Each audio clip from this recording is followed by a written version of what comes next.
Electrician के सभी students और कंपटीशनर्स के लिए एक बार फिर से इलेक्ट्रिशियन ट्रेड के लिए इस यूट्यूब चैनल पर आपके लिए लगातार क्लासेज लेकर आ रहे हैं।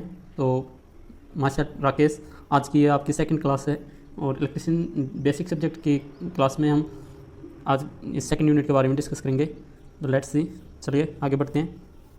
तो आज हम देखेंगे कि परमाणु जो है उसके बारे में, यानी कि उसकी जो संरचना है और परमाणु के जो मौलिक कण हैं उनके मौलिक कण आपको पता ही होगा, लास्ट वाली क्लास में हमने स्टडी किया है। और साथ में इनकी जो मौलिक कणों की जो है इनकी तुलनात्मक अध्ययन ये करने वाले हैं, स्पेशल इसी पे आज हम डिस्कस करने वाले हैं।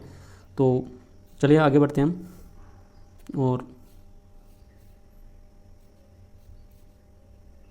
अब हम देखते हैं कि परमाणु के जो मौलिक कण हैं, इससे पहले हमें पता होना चाहिए परमाणु की संरचना के बारे में। तो अब हम डिस्कस करते हैं कि परमाणु संरचना क्या होती है। तो परमाणु संरचना में हमने देखा है, जैसा कि आपको पता ही है, कि कुछ परमाणु है वो कुछ इस तरह का होता है। ये इसका कक्षाएं होती हैं और ये इसका केंद्रक होता है, ये जो बीच में है ये इस तरह से। अब आपको इनके जो मौलिक कण हैं इनकी पोजीशन एक बार हम फिर से देखते हैं कि जो परमाणु के जो मौलिक कण होते हैं वो मुख्य रूप से 3 मौलिक कण होते हैं। कि यहाँ पे एक तो होता है प्रोटॉन जिसका आवेश प्लस का होता है, एक न्यूट्रॉन और तीसरा इलेक्ट्रॉन। थोड़ा ठीक से इसको हम लिखेंगे, प्रोटॉन प्लस का, न्यूट्रॉन 0 में इसके लिख सकते हैं और इलेक्ट्रॉन माइनस। तो इस तरह से परमाणु के 3 मौलिक कण होते हैं। अब आपको पता ही होगा, जो ये रिंग बनी हुई ये कक्षाएं कहलाती हैं। अंदर जो है ये आपका नाभिक होता है और इस तरह से हम देखते हैं। तो जो परमाणु है परमाणु की जो है खोज है वो डाल्टन ने की थी, और इसके नाभिक की जो खोज है वो की थी, परमाणु के नाभिक की खोज रदरफोर्ड ने की थी। तो अब जो है इसका जो मॉडल है, जो परमाणु मॉडल, ज़्यादातर हम रदरफोर्ड मॉडल के नाम से समझ सकते हैं। अब हम आज सिर्फ इन मौलिक कणों के बारे में हम डिस्कस करने वाले हैं। उससे पहले मैं आपको बता देता हूँ कि आपको नाभिक की जो पोजीशन है, नाभिक में प्रोटॉन और न्यूट्रॉन दोनों उपस्थित होते हैं और जो इलेक्ट्रॉन है वो कक्षाओं में उपस्थित होता है इस तरह से। तो हमारी कक्षाएं आपको पता ही होगा, हमने लास्ट वीडियो में मैंने बताया परमाणु की 4 कक्षाएं होती हैं और कक्षा में होते हैं कक्षक। तो कक्षक जो होते हैं वो आपको पता है, जैसे कि S, P, D और F। तो इस तरह से ये होते हैं। तो परमाणु की संरचना के बारे में जो है हमने लास्ट वीडियो में डिस्कस किया है, और इलेक्ट्रॉन थ्योरी भी इसको कहते हैं, परमाणु संरचना को, जिसको हमने इससे पहले डिस्कस किया है। तो हम चलिए आगे बढ़ते हैं परमाणु के मौलिक कणों के बारे में। तो इनकी हम एक एक जो आपको स्पेसिफिकेशंस बताने वाले हैं, परमाणु के मौलिक कण की क्या क्या विशेषता होती है। तो इस तरह से होती है कि परमाणु के मौलिक कण जो होते हैं वो ये 3 होते हैं। तो इन तीनों की जो है कंपेरिजनल स्टडी देखेंगे कि जो क्वेश्चन जो पूछे जाते हैं, भले ही आपकी रेगुलर एग्जाम हो या कॉम्पिटिटिव एग्जाम हो, दोनों में, तो जो डेटा जो याद रखने लायक है वो हम यहाँ से देखेंगे कि हमारे साथ पास में 3 मौलिक कण होते हैं। एक का होता है इलेक्ट्रॉन, दूसरा होता है प्रोटॉन और तीसरा होता है न्यूट्रॉन। तो यहाँ पे सबसे पहले आपको इनके इन्वेंशनर का नाम पता होना चाहिए, यानी कि इनकी खोज किसने की थी? थॉमसन ने खोज की थी इलेक्ट्रॉन की, यानी कि इनका पूरा नाम था J.J. थॉमसन। प्रोटॉन की खोज की थी गोल्डस्टीनर, और यहाँ न्यूट्रॉन की खोज की थी चैडविक ने। तो ये आप यहाँ याद रख सकते हो। और नाभिक की खोज मैंने आपको बताई थी कि रदरफोर्ड ने की है, और परमाणु की जो है जॉन डाल्टन ने की है। तो अब हम देखते हैं कि इलेक्ट्रॉन जो है इनकी क्या विशेषता होती है, प्रोटॉन की क्या विशेषता होती है और न्यूट्रॉन की क्या विशेषता होती है। तो इसको थोड़ा यहाँ से आप देखेंगे कि सबसे पहले हम आवेश की बात करें तो थोड़ा स्पेसिफिकेशंस के बारे में ऊपर से देखते हैं। ये है आवेश। तो हैंड राइटिंग जो है आप इसमें प्रॉपर टेक्स्ट में नहीं है, ये हम इसमें जैसा लिखवा रहे हैं वैसा आपको समझना होगा। तो आवेश देखते हैं, तो आवेश कितना होता है। तो आवेश के वैल्यू जो हम यहाँ लिखेंगे कि इनका जो आवेश होता है वो, इनकी जो प्रकृति होती है वो माइनस की होती है, इनकी जो आवेश की प्रकृति होती है वो प्लस की होती है, और इनकी जो आवेश होता है वो न्यूट्रल होती है, यानी कि उदासीन, जिसको हम बोल सकते हैं सीन दैट मतलब न्यूट्रॉन पर कोई आवेश की जो प्रकृति है वो उदासीन होती है, यानी किसी प्रकार का कोई आवेश नहीं होता है। तो इसको हम उदासीन वाले जो आवेश है इसको हम जीरो एज्यूम कर सकते हैं, जीरो लिख सकते हैं। अब हम इलेक्ट्रॉन की बात करें तो इलेक्ट्रॉन का आवेश होता है 1.6 गुना 10⁻⁻19 कूलाम। ये जो कूलाम है जो आवेश का मात्रक होता है। तो अब हम दूसरे का देखेंगे तो 1.6 इंटू 10⁻⁻19 कूलाम। थोड़ा बहुत इसमें डिफरेंस है कि जो यहाँ पे लॉन्ग वैल्यू में भी आप याद रख सकते हो, इसको हम 1.602 करके भी काउंट करते हैं, तो वो आपको इसमें याद नहीं रखना है। तो आप यहाँ से ये देख सकते हो। अब जो है ये आवेश की बात हो गई, इसको हम चार्ज भी बोलते हैं। तो जो आवेश जो है इसको हम चार्ज बोलते हैं, चार्ज। अब हम देखते हैं नेक्स्ट विशेषता के बारे में। तो थोड़ा स्क्रीन को हम पीछे लेते हैं। अब हम देखते हैं नेक्स्ट विशेषता जो है यहाँ की, वो आती है आपकी मास यानी कि द्रव्यमान। तो द्रव्यमान के बारे में हम देखेंगे कि जैसे जो वजन होता है जिसको हम बोलते हैं, तो जो मास द्रव्यमान को बोलते हैं हम। तो इलेक्ट्रॉन, प्रोटॉन और न्यूट्रॉन का तुलनात्मक मास कितना होता है। तो यहाँ आपका डायरेक्ट वैल्यू याद रखनी है 9.10 मतलब 9.109 होता है। तो उसके बाद में इसको हम लिख सकते हैं 9.11 इंटू 10⁻⁻31 इलेक्ट्रॉन के लिए। दूसरा हम लिख सकते हैं प्रोटॉन के लिए 1.67 इंटू 10⁻⁻27। तीसरा हम लिख सकते हैं 1.67 इंटू 10⁻⁻27। यहाँ पे आपको खास बात याद रखनी है कि इसका प्रोटॉन और न्यूट्रॉन का दोनों का मास सेम नंबर में आ रहा है। तो इन दोनों को थोड़ा डिफ्रेंशिएट करने के लिए, अलग अलग देखने के लिए यहाँ पे आप 7.2 याद रख सकते हो, यहाँ पे आप 7.4 याद रख सकते हो। तो ये लगभग इक्वल से होते हैं दोनों, और ये आपका डिफरेंट होता है। तो ये आपका 9.1 आप इसको कांस्टेंट मतलब इस वैल्यू में याद रख सकते हो। थोड़ा पावर का ध्यान रखना कि इसकी जो पावर रहती है वो आपकी, एक बार मैं इसको नोट करता हूँ यहाँ से। तो ये आपकी, ये देखो 10⁻⁻21 इन दोनों का लगभग आपका सेम है। तो इलेक्ट्रॉन का आपका यहाँ पर 2 वाला एज्यूम, प्रोटॉन का 2 और न्यूट्रॉन का 4, ये आप स्पेशली इसमें याद रखना।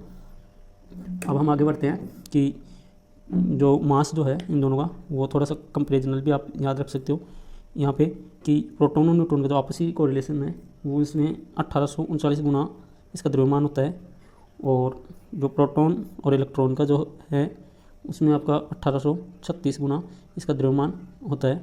तो ये आप देख सकते हो यहाँ पे। तो यहाँ पे लगभग ये पूछा जाता है कि प्रोटॉन इलेक्ट्रॉन से कितना गुना भारी होता है। तो ये 1836 गुना, इसको नियर बाई 1840 भी हम लिख सकते हैं। तो ये कॉम्पिटिशन में पूछ लिया जाता है, और आप इसको, इस वैल्यू को आप स्किप कर सकते हो यहाँ से। जो ये वाली है इसको आप कंपेरिजन याद रखने की ज़रूरत नहीं होती है, क्योंकि ये दोनों जो हैं वो आपके सेम रहते हैं। तो अब हम देखते हैं आगे जो है एक और फैक्टर है कि परमाणु के मौलिक कणों का जो तुलनात्मक अध्ययन है, ये आपने देखा यहाँ से इस टेबल से, चाहे तो आप इसका स्क्रीनशॉट ले सकते हो। अब हम परमाणु जो है इसके जो मूल संरचना होती है उसमें केंद्र और एक परिधि होती है। तो केंद्र और परिधि के बीच की दूरी आपको पता ही है, त्रिज्या होती है, और जो है उसका व्यास। तो हम परमाणु के व्यास की बात करें तो परमाणु का व्यास जो होता है वो होता है आपका 10⁻⁻10 मीटर। तो ये आपका 1 एंगस्ट्रॉम कहलाता है। तो कई बार पूछ लिया जाता है कि परमाणु का व्यास कितना होता है, और नाभिक का जो है आकार जो है ये भी आपको याद रखना है। तो ये इस तरह से आप देख सकते हो। तो यहाँ से हमारी प्रकृति में कुल जो है कितने तत्व पाए जाते हैं, तो आप टोटल एलिमेंट्स हैं 92, और कुछ एक बातें हैं जो और याद रखनी है। इलेक्ट्रॉन की गति जो है वो होती है 3 × 10⁸ मीटर प्रति सेकंड, ये आप याद रख सकते हो। और अब जो है हम देखते हैं यहाँ पे परमाणु के तीनों मौलिक कण हैं, उनकी क्या स्थिति है, एक बार और आपको फिर से इसमें दिखा देते हैं। तो यहाँ से हम देखते हैं, यहाँ ये परमाणु है। तो परमाणु का जो आकार होता है वो सर्कुलर टाइप होता है, गोलाकार। इसके अंदर केंद्रक होता है, ये कक्षाएं होती हैं। इलेक्ट्रॉन की स्थिति क्या होती है, प्रोटॉन की स्थिति क्या होती है, और न्यूट्रॉन की स्थिति क्या होती है, ये इस तरह से। तो ये इन साथ में जो सिंबल है वो इनके चार्ज के सिंबल है, यानी कि आवेश का प्रतीक होता है। यहाँ पे इलेक्ट्रॉन रहता है जो कक्षा में उपस्थित होता है और ये नाभिक में उपस्थित होते हैं, यानी कि दोनों। तो ये नाभिक में प्रोटॉन भी और नाभिक में इलेक्ट्रॉन, दोनों नाभिक में उपस्थित होते हैं।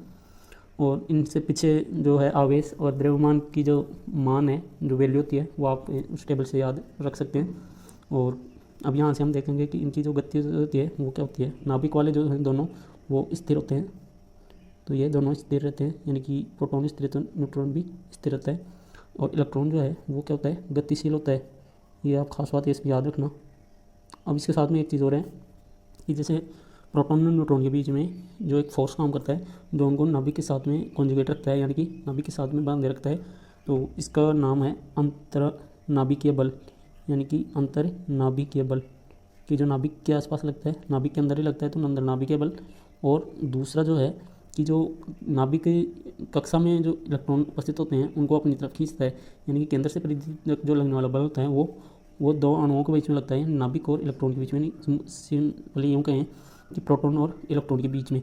तो इसको हम कह सकते हैं, इसको हम कहते हैं अंतर आणविक बल, यानी कि दो अणुओं के बीच में लगने वाला बल। तो ये इंटर मोलिकुलर फोर्स और ये इंटर न्यूक्लियर फोर्स। तो ये आपको इस तरह से इसको याद रखना है। और थोड़ा और देख लेते हैं इसमें कि इनकी जो स्थिति होती है वो कैसे कैसे होती है। कि जो परमाणु की जो लास्ट कक्षा होती है, यानी कि इलेक्ट्रॉन के बारे में स्पेशल यहाँ इलेक्ट्रॉन की स्थिति के बारे में हम देखें तो इलेक्ट्रॉन की जो स्थिति होती है वो कुछ इस तरह से होती है। अंदर वाले इलेक्ट्रॉन कक्षाओं में उपस्थित हैं, लेकिन जो बाहर वाला इलेक्ट्रॉन होता है वो जो बाहरी कक्षा में उपस्थित इलेक्ट्रॉन होता है वो होता है मुक्त इलेक्ट्रॉन। तो मुक्त इलेक्ट्रॉन की डेफिनेशन आप समझ सकते हो कि विद्युत धारा जो मुक्त इलेक्ट्रॉन है वो एक परमाणु के बाहरी कक्षा में उपस्थित होता है। और ऐसे ही दूसरे परमाणु के साथ में अगर कोई दूसरा इलेक्ट्रॉन उपस्थित है तो वो भी मुक्त इलेक्ट्रॉन कहलाता है। अब जो है परमाणु के साथ में दूसरा परमाणु जब क्रिया करता है तो उस प्रक्रिया में मुक्त इलेक्ट्रॉनों का आदान प्रदान होता है। और इसके कारण यहाँ पे दो परमाणुओं की आपसी अंतर क्रिया के कारण, यानी कि दोनों परमाणुओं के कारण आपस में जो कोरिलेट करते हैं, तो इस अवस्था में क्या बनता है, आयन बनता है। अब आयन बनने के दो मेथड होते हैं, आपको पता ही है कि जब इलेक्ट्रॉन यहाँ से निकल कर बाहर चला जाता है तो यहाँ पे खाली जगह बन जाती है, यानी कि ये इलेक्ट्रॉन है जो बाहर गया तो यहाँ पे खाली जगह बन जाती है, उसको बोला जाता है होल। और ये जो है, ये जो आयन है ये यहाँ बन जाता है धन आयन। ऐसा ही मान के चलिए जैसे यहाँ पे कोई दूसरा परमाणु था और इसके पास खाली जगह थी यहाँ पे पहले से, जो ये इलेक्ट्रॉन लेना चाह रहा था, और ये इलेक्ट्रॉन जाके यहाँ पे इंसर्ट हो जाता है, यानी कि यहाँ बढ़ जाता है। तो इस अवस्था में ये जो परमाणु है ये बन जाता है ऋणायन। तो इसको हम बोलते हैं कैटायन और एनायन, इस तरह से हम इसको बोल सकते हैं।